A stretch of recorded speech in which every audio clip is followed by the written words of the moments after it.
What's my connection with Rip Van Winkle? He slept through the American Revolution and woke up to a strange new world.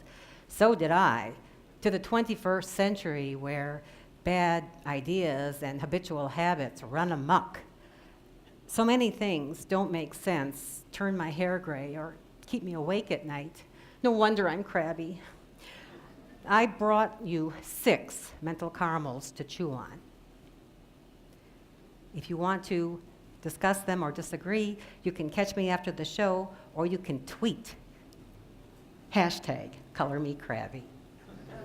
When did toilet paper get so complicated? So many brands and quilted, ribbed, or smooth. They all look alike, so I chose one and wrote it down. It's impossible to compare size, square inches, quantity, cost. There's no consistency. Quilted Northern, 12 double equals 24 regular. Charmin Essentials, 12 giant equals 31 plus regular.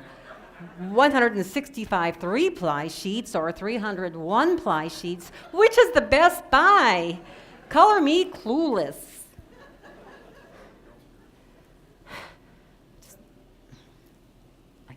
Electric door openers for the handicapped. Do you notice the location of those buttons? I didn't until recently. At Pack Library, I watched a mom introduce her toddler to magic. Press the button, Clarence. Watch the door open. He was enchanted. At Ollie, we were walking out to the patio for a movement class. I was right behind a buff woman who stopped to push the button. I'm not making this up. These are eyewitness accounts. Is it related to electric pencil sharpeners? It's not even a time saver. Color me perplexed. Show and tell.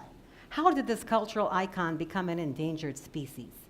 We say there is no time for show and tell, not even in kindergarten. It's all about technology now. Whatever happened to the simple tool that teaches public speaking, brevity, sharing, organizational skills, the tool that fosters curiosity,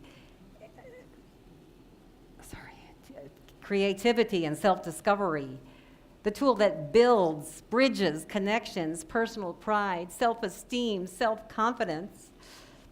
No longer will I watch a first grader stand in front of the room and announce, I will take 3 questions or comments.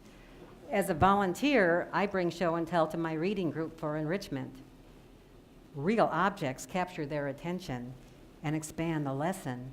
One boy told me he hasn't seen show and tell since preschool. We spend money on tech initiatives and time, too, that make digital learning devices available to every student.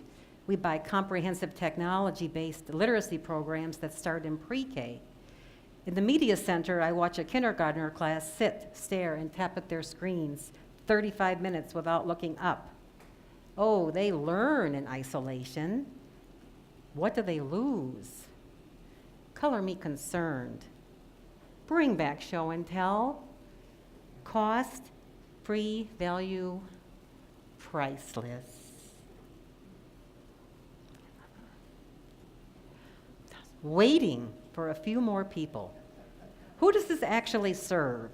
Certainly not these guys. They never heard of Asheville time. Latecomers get the royal treatment. Everybody waits for stragglers to trickle in. They make their excuses to a captive audience. We shuffle our chairs to accommodate them. Even worse, we reward latecomers by catching them up on what they missed, wasting more of my time and maybe yours. This really frosts me.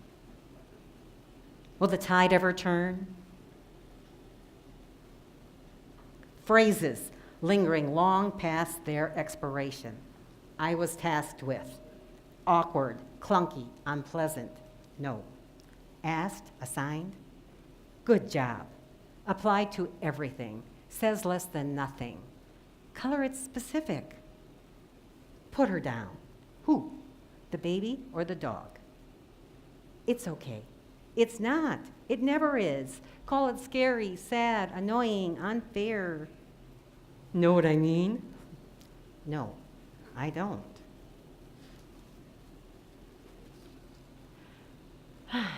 Standing ovations. Remember when this used to be an extremely rare event for an exceptional performance? Now it's automatically given and expected. Seriously. An actor scolded us from the stage of Diana Wortham. My last number should have been a standing ovation. I see many live productions, only a handful shake me out of my seat. But the standing ovation has taken on a life of its own. It shows up everywhere for keynote and sermon, concert and theater, speaker and school event, singer and storyteller, comedy night, poetry reading. The show's barely over and the audience is already on their feet, even when the performance doesn't deserve it. How fun is that? Ask a performer. The combined levels of complexity, talent, skill, production value don't come into play. Audiences feel obligated to rise. What explains this? Great inflation since kindergarten? How will we differentiate between genius and good enough?